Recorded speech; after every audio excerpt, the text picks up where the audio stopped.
নমস্কার বন্ধুরা, মালার রান্নাঘরে আপনাদের সবাইকে স্বাগত। আজকে বাজার থেকে খাসির মাংস নিয়ে এসছে, তো ওই মাংসটাই আজকে আমি রসিয়ে বসিয়ে রান্না করব। মাংসটা আমি ধুয়ে পরিষ্কার করে নিয়েছি, এবার ম্যারিনেট করব। প্রথমেই দিয়ে দিচ্ছি টক দই, এবার দিচ্ছি হলুদ গুঁড়ো, দিচ্ছি পরিমাণ মতো লবণ, দিয়ে দিচ্ছি জিরে ধনিয়া শুকনো লঙ্কা বাটা, দিয়ে দিচ্ছি পেঁয়াজ কুচি, দিয়ে দিচ্ছি আদা বাটা, দিচ্ছি পেঁয়াজ বাটা আর রসুন বাটা, আর দিয়ে দিচ্ছি তেল। এবার ভালো করে মশলার সাথে মাংসটা মাখিয়ে নেব।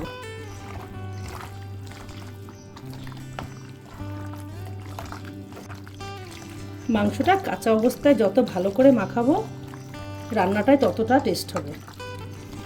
মাংসটা আমার মাখানো হয়ে গেছে, এবার কিছুক্ষণ ঢেকে রাখবো, 10 মিনিট রাখলেই হবে। কড়াইতে তেল দিয়ে দিলাম,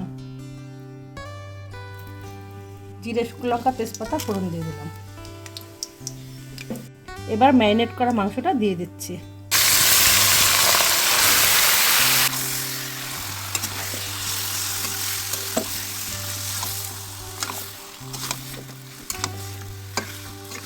দিয়ে দিচ্ছি কেটে রাখা আলু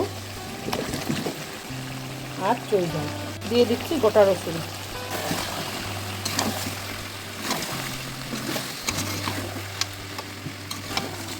মাংসটা প্রায় কষানো হয়ে গেছে, এবার গরম জল দিয়ে দিচ্ছি।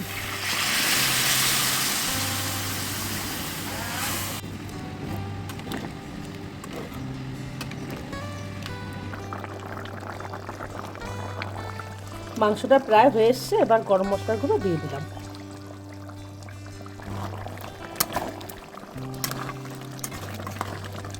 মাংসটা রান্না হয়ে গেছে, এবার একটা পাত্রে নামিয়ে নেব। আপনারা এইভাবে বাড়িতে বানিয়ে খাবেন, ভালো লাগবে। আজ তবে আসি, দেখা হচ্ছে পরের ভিডিওতে। আপনারা সুস্থ থাকবেন, আনন্দে থাকবেন।